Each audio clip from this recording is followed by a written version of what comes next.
when tech billionaire Marcus Chen walked into Ruby's diner at 2 a.m. Sarah thought he was just another late-night customer. She had no idea that her simple act of kindness, paying for his coffee when his card was declined, would lead to a secret that would change both their lives forever. If you believe that kindness always comes back to you, smash that like button and subscribe for more incredible true stories that will restore your faith in humanity. I want you to meet Sarah Martinez, a woman whose story will make you believe in the power of kindness again. At 28, Sarah had already lived through more struggles than most people face in a lifetime. Every morning at 5 a.m., she would kiss her 8-year-old daughter Emma goodbye and head to Ruby's diner, where she worked double shifts that stretched well into the night. The fluorescent lights of that small-town diner had become her second home, and the smell of coffee and bacon grease had seeped into every fiber of her being. Sarah wasn't just any waitress. Despite her worn uniform and tired eyes, she had this incredible ability to make every customer feel like they mattered. She remembered how old Mr. Peterson liked his eggs, knew that teenage Jenny was saving up for college, and always had a warm smile for the truckers passing through at midnight. But behind that smile was a mother carrying a weight that threatened to crush her spirit every single day. Emma had been born with a rare heart condition that required constant medical attention. The bills piled up like autumn leaves, no matter how hard Sarah worked. She had taken on a second job cleaning offices after her diner shifts, and on weekends, she babysat for neighbors.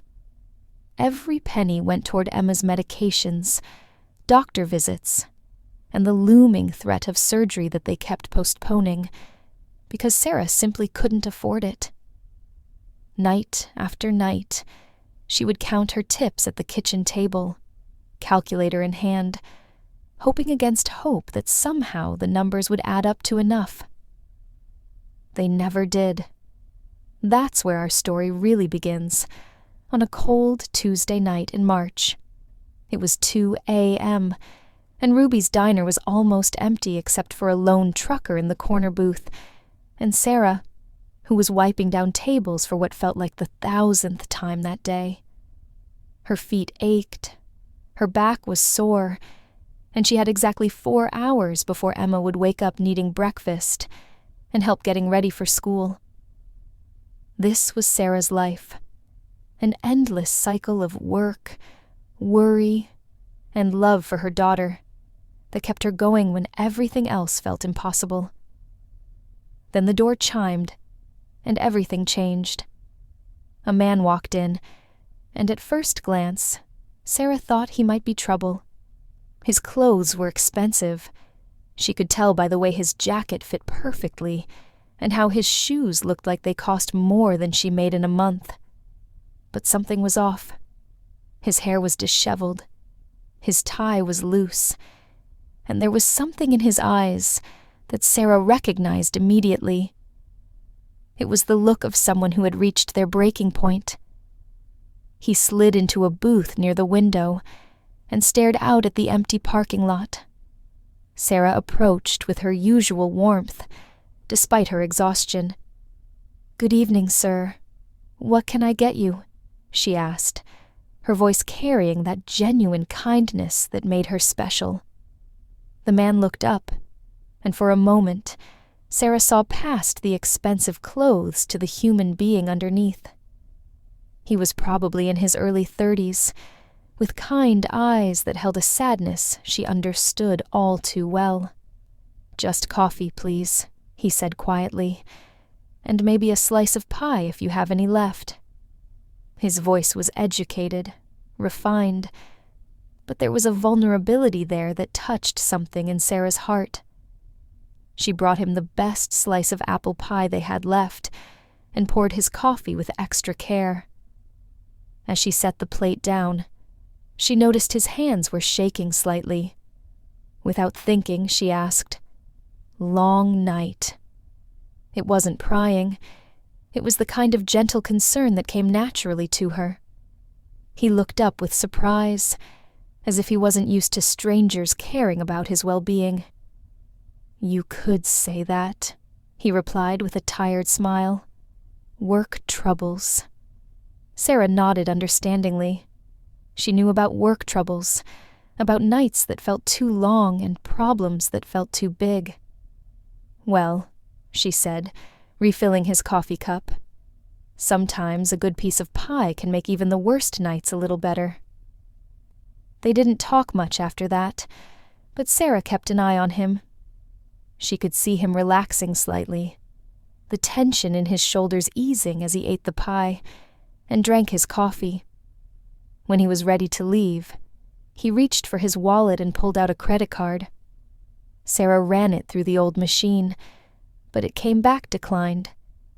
She tried again, thinking it might be the machine acting up, but the same result flashed on the screen, the man's face flushed with embarrassment.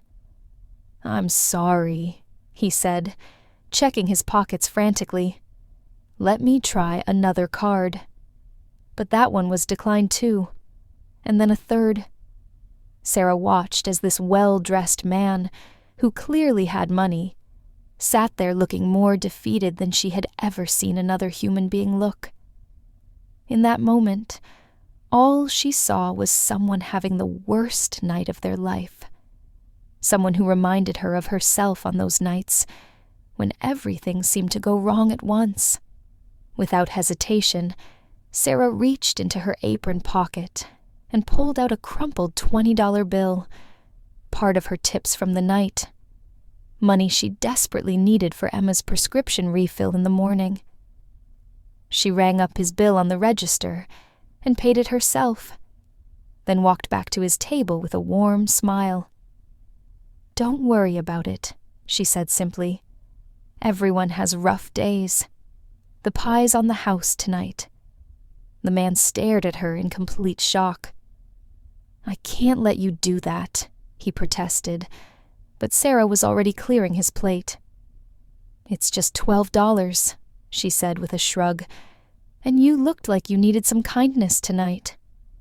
She paused, then added with genuine concern, "I hope whatever's troubling you works out. Sometimes things have a way of getting better when we least expect it." As he stood to leave, the man looked at her with an expression she couldn't quite read. There was gratitude there, yes, but something deeper too. "What's your name?" he asked softly. "Sarah," she replied. "Sarah Martinez." He extended his hand. "Thank you, Sarah Martinez. I'm Marcus, and I want you to know that what you just did, it means more than you could possibly understand." After he left, Sarah finished her shift and drove home through the quiet streets, thinking about the encounter. There had been something special about that man, something that made her feel like their meeting wasn't just random chance.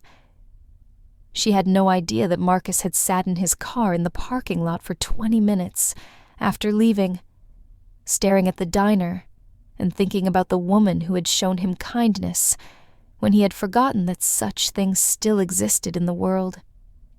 A week passed, and Sarah had almost forgotten about the mysterious man with the declined credit cards. She was dealing with her own crisis. Emma had another episode at school, and the nurse had called to say she needed to pick up her daughter immediately. As Sarah rushed Emma to the emergency room, her mind was consumed with worry and the growing pile of medical bills that seemed to multiply every time they walked through those hospital doors. It was during her next shift at the diner that Sarah found the envelope. It was tucked under the sugar dispenser at the table where Marcus had sat, and her name was written on it in careful handwriting. Inside was $500 in cash and a simple note. "For your kindness. Thank you for reminding me that good people still exist. M. Sarah stared at the money with tears in her eyes. $500 was more than she usually made in tips in an entire month. It was exactly what she needed for Emma's medication refill and the follow-up appointment with the cardiologist. But more than the money, it was the message that touched her heart. Someone had noticed her kindness, and they had cared enough to return it tenfold. She wanted to find Marcus, to thank him, and to tell him that she couldn't possibly accept such generosity from a stranger. But she had no way to contact him, and as the days passed, she found herself watching the door, hoping he might return. Emma's condition was stable for now, thanks to the medication she could afford because of his gift, and Sarah felt a mixture of gratitude and curiosity about this mysterious benefactor who had appeared in her life like an answer to a prayer. 3 weeks later, Marcus returned. It was another late night, around the same time as before, and Sarah's heart jumped when she saw him walk through the door. He looked different, more put together, less troubled. But when he smiled at her, she saw the same kindness in his eyes that had drawn her to help him that first night. "Hello, Sarah," he said, settling into the same booth by the window. "I was hoping you'd be working tonight." Sarah approached his table with a mixture of excitement and nervousness. "Marcus, I've been hoping you'd come back. I found your envelope, and I have to tell you—" But he held up his hand gently. "Please, don't say you can't accept it. That money belongs to you. What you did that night, paying for my coffee when you clearly needed every dollar yourself, it changed something in me. Over the next hour, they talked like old friends." Marcus ordered his usual coffee and pie, but this time his card worked perfectly, and he left a tip that was larger than most people's entire meal. As the weeks went by, this became a pattern. Marcus would appear at the diner late at night, always when Sarah was working alone or with just one other customer. They would talk about everything and nothing: books, dreams, the weather, life's small pleasures and large challenges. Sarah learned that Marcus was in business, something involving technology, though he was vague about the details. He was well-traveled, educated, and had opinions about everything from coffee roasting techniques to the best authors she'd never heard of. But there was always something he held back, a part of himself that remained mysterious. What Sarah didn't know was that these conversations were becoming the highlight of Marcus's week, a respite from a world of boardrooms and billion-dollar decisions, where genuine human connection had become as rare as finding a diamond in a diner booth. During one of their conversations, Marcus asked about her dreams. It was past midnight, and they were the only two people in the diner. "If you could do anything with your life, Sarah, what would it be?" he asked, his coffee cup warming his hands as he leaned forward with genuine interest. Sarah laughed, but there was sadness in it. "That's a luxury I can't afford to think about," she said. "Dreams are for people who don't have to choose between paying rent and buying their daughter's heart medication." But Marcus persisted gently, and eventually, Sarah opened up. She told him about how she had wanted to be a teacher before Emma was born, how she had loved learning and helping others understand difficult concepts. She had even applied for a scholarship to finish her education degree years ago, but had never heard back. "I used to imagine having my own classroom," she said wistfully, "helping kids who came from backgrounds like mine, showing them that education could be their way out." What Sarah didn't see was the way Marcus's eyes lit up when she talked about teaching. or how he made mental notes about every detail she shared. She didn't know that he went home that night and spent hours researching her background, not out of nosiness, but out of a growing desire to understand this remarkable woman who had shown him such kindness. Then came the night that changed everything. Sarah had been working 3 jobs for weeks, trying to save money for Emma's surgery that the doctors said couldn't be postponed much longer. The procedure would cost $50,000, an amount so astronomical that Sarah felt like she was trying to reach the moon with a stepladder. She had applied for medical assistance programs, started a GoFundMe page that had raised only a few $100s, and even considered selling her mother's wedding ring, the only valuable thing she owned. That night, Sarah's exhaustion and worry finally overwhelmed her. She thought the diner was empty when she broke down, sitting in a corner booth with her head in her hands, letting out all the fear and frustration she had been holding inside for months. The weight of loving someone so much while being powerless to save them was crushing her spirit. And for the first time since Emma was born, Sarah allowed herself to cry the deep, soul-shaking sobs of a mother at the end of her rope. "Sarah." The gentle voice startled her, and she looked up to see Marcus standing nearby, concern etched across his face. She quickly wiped her eyes, embarrassed to be seen in such a vulnerable state. "I'm sorry," she said, trying to compose herself. "I didn't hear you come in. Let me get you your coffee." But Marcus sat down across from her instead, his usual order forgotten. "What's wrong?" he asked simply, and something in his voice, a genuine care that she rarely heard from anyone, broke down the walls she had built around her heart. Through tears, Sarah told him about Emma's worsening condition, about the surgery they couldn't afford, about the sleepless nights spent calculating and recalculating numbers that would never be enough. She told him about the fear that consumed her every day, the terror that she might lose the most important person in her world because she couldn't earn enough money to save her. Marcus listened without interrupting, his face growing more serious with every word. When Sarah finished, he was quiet for a long moment. Then he said, "Let me help you." Sarah immediately shook her head. "I can't accept charity, Marcus. You've already been so kind, but this is too much. Emma is my responsibility." But Marcus persisted. "This isn't charity, Sarah. This is one human being helping another. You saved me that first night in ways you don't understand." "Let me return the favor."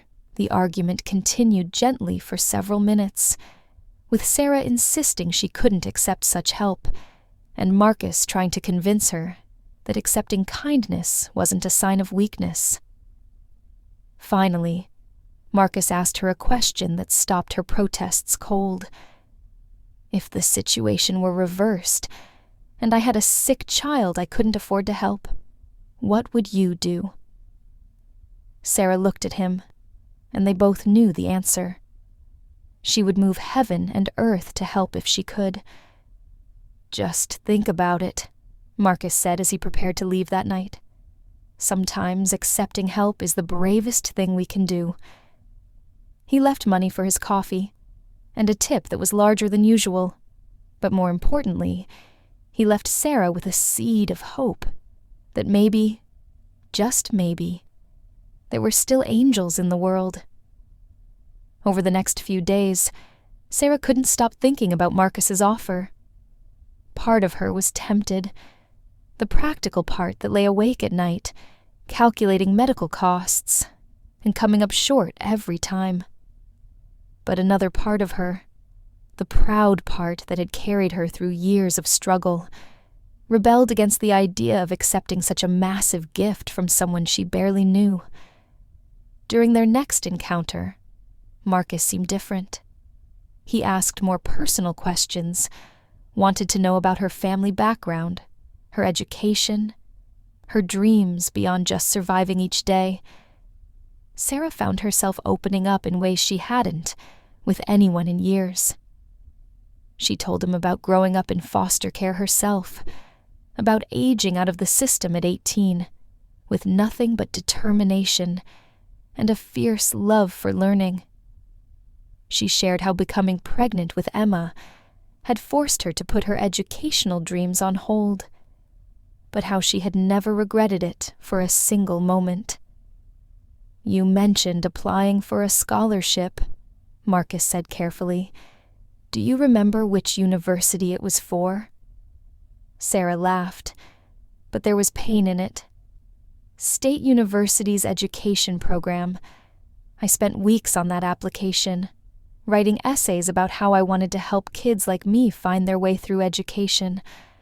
I was so hopeful when I sent it in. When I never heard back, I figured it was just another door closing. Story of my life.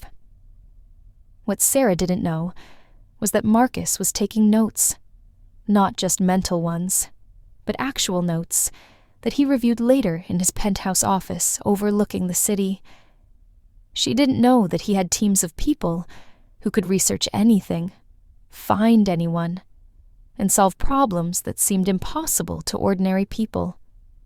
Most importantly, she didn't know that her simple act of kindness had awakened something in a man who had almost forgotten what it felt like to care about another human being's well-being.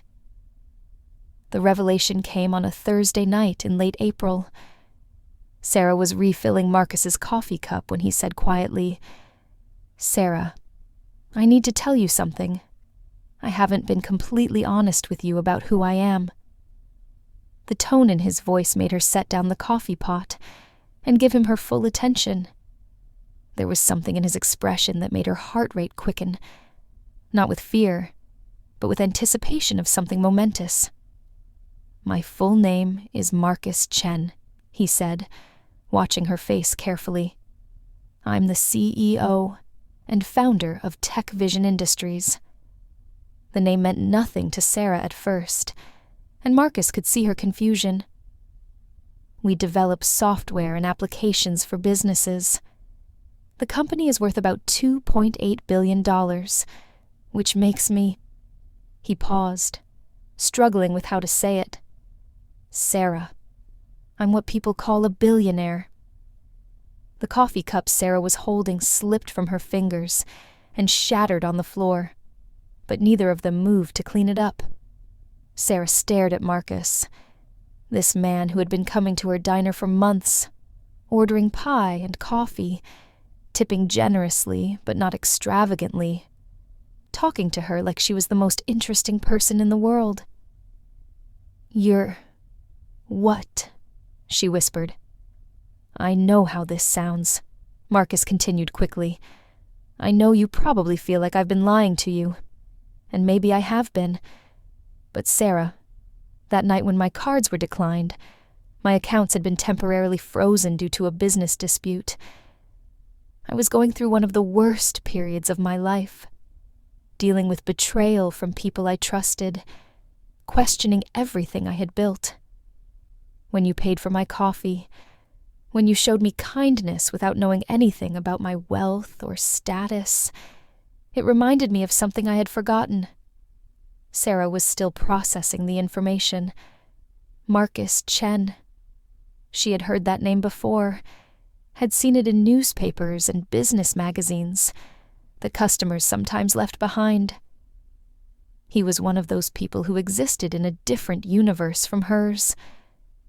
Someone who made decisions that affected thousands of employees and millions of customers.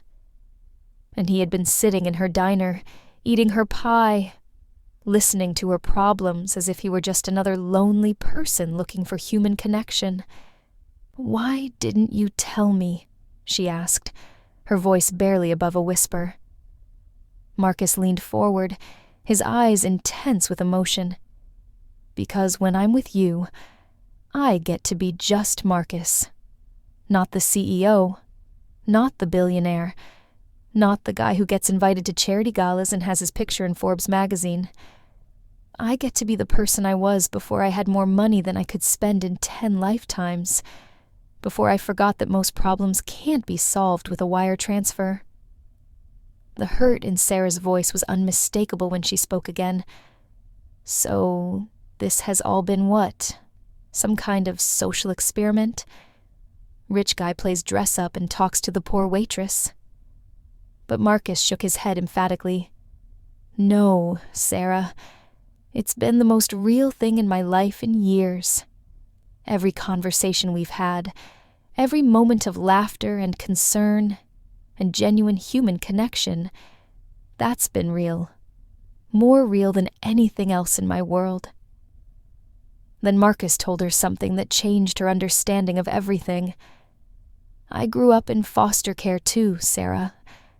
I was abandoned at a fire station when I was 3 days old, bounced between homes until I aged out at 18, with nothing but a laptop I had bought with money from odd jobs, and a dream of building something that mattered.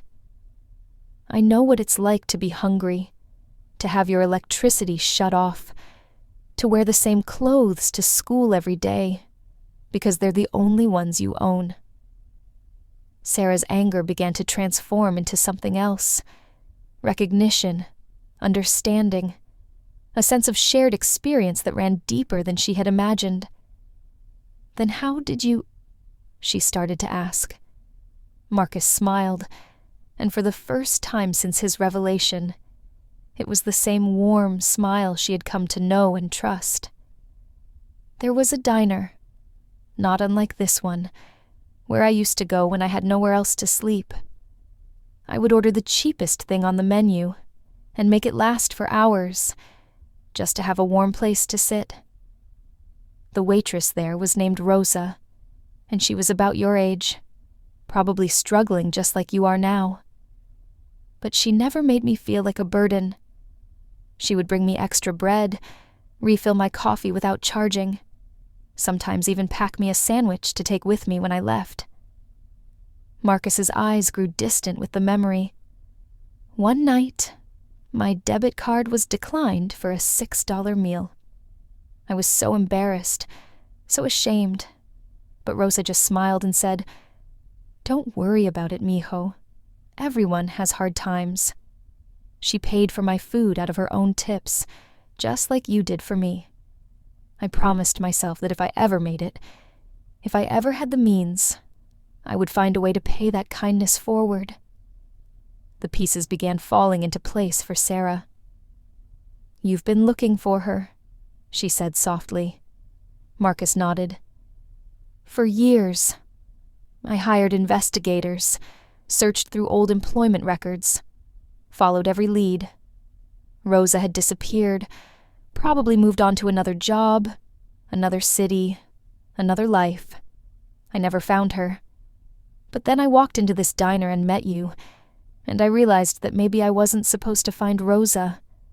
Maybe I was supposed to find you." What happened next took Sarah's breath away. Marcus reached into his jacket and pulled out a thick manila envelope. "I told you. I've been researching," he said, his voice filled with excitement and something that looked like joy. "Sarah, do you remember that scholarship application you sent to State University 8 years ago?" Sarah nodded, confused about where this was heading. "The one I never heard back about." Marcus's smile grew wider. "You did get it, Sarah. You were selected for a full scholarship to complete your education degree. The acceptance letter was sent to your address, but it was returned as undeliverable. You had moved 3 times that year because of Emma's medical needs, remember?" The room seemed to spin around Sarah. "That's impossible," she whispered. Marcus opened the envelope and pulled out official university letterhead. "I contacted the dean of the education department. Your application was so compelling, so heartfelt, that they still had it on file. They remembered you, Sarah. They wanted to help you then, and they want to help you now. The scholarship is still available, Marcus continued, his words coming faster with excitement. It covers full tuition, books, living expenses, everything you need to complete your degree and become the teacher you've always dreamed of being. But that's not all. He pulled out another set of documents. I've also established a medical fund for Emma. Her surgery, her ongoing care, her medications, everything is covered, completely. Sarah felt like she was drowning in disbelief. Marcus, I can't. This is too much. I don't understand why you would do this for someone you barely know. But Marcus leaned across the table and took her hands in his. Because kindness deserves kindness, Sarah. Because you reminded me why I worked so hard to build my company in the first place. Not for the money or the recognition, but to have the power to change lives. There's more, Marcus said, and Sarah wasn't sure her heart could handle any more revelations. I want to offer you a position with my foundation. We help struggling families, people in situations just like yours used to be. I need someone to run our community outreach program, someone who understands what it means to fight for every dollar, to love someone so much that you'd do anything to save them. The job offer was more than Sarah had ever imagined possible. Director of Community Outreach for the Chen Foundation, with a salary of $150,000 a year, full benefits, and the resources to help hundreds of families facing the same challenges she had fought alone. You could finish your degree part-time while working with us, Marcus explained. Emma would have the best medical care available, and you would have the opportunity to make the kind of difference in other people's lives that Rosa made in mine, that you made in mine. Sarah sat in stunned silence, trying to process the magnitude of what was being offered. Everything she had worried about, everything that had kept her awake at night with fear and anxiety, was being swept away by this incredible twist of fate. But more than that, she was being offered the chance to fulfill her dreams while helping others achieve theirs. Why me? She asked one final time. Marcus's answer was simple and profound. Because when you had almost nothing, you gave what little you had to help a stranger.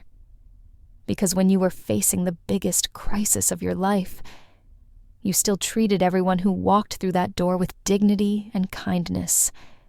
Because you're exactly the kind of person the world needs more of, and exactly the kind of person I want to work alongside. Through tears of overwhelming gratitude and disbelief, Sarah accepted. Not just the job, not just the help with Emma's medical care, but the friendship and partnership that Marcus was offering. She accepted the chance to transform her life and the lives of countless others, all because she had chosen kindness on a night when she could barely afford it. 6 months later, Emma was recovering beautifully from her successful heart surgery, performed by the best pediatric cardiac surgeon in the country. Sarah had started classes toward her teaching degree and was thriving in her role at the Chen Foundation, where she had already helped more than 200 families access medical care, educational opportunities, and emergency financial assistance. She still visited Ruby's diner, but now as a customer rather than an employee. Marcus often joined her there, and they would sit in the same booth where their friendship had begun, marveling at how far they had both come. The diner now displayed a small plaque near the door that read, "Kindness spoken here," donated by the Chen Foundation, in honor of all the small acts of goodness that happen in places like this every day. Sarah had learned that her story wasn't unique in its struggles, but it was extraordinary in its outcome. She had discovered that kindness truly does come back to you, often in ways you never could have imagined, and that sometimes the people who seem to need our help the most are actually the ones who have the power to change our lives forever. As she looked at her healthy daughter playing in their new home, as she studied for exams that would make her the teacher she had always dreamed of becoming, as she worked each day to lift up other families facing impossible odds, Sarah understood that the $12 she had spent on Marcus's coffee and pie had been the best investment she had ever made. It had purchased not just a meal for a stranger, but a future beyond her wildest dreams for herself and her daughter. Sarah's story proves that no act of kindness is ever wasted. If this story touched your heart, please like this video and share it with someone who needs to hear it today. Subscribe for more amazing stories of how ordinary people's kindness creates extraordinary miracles.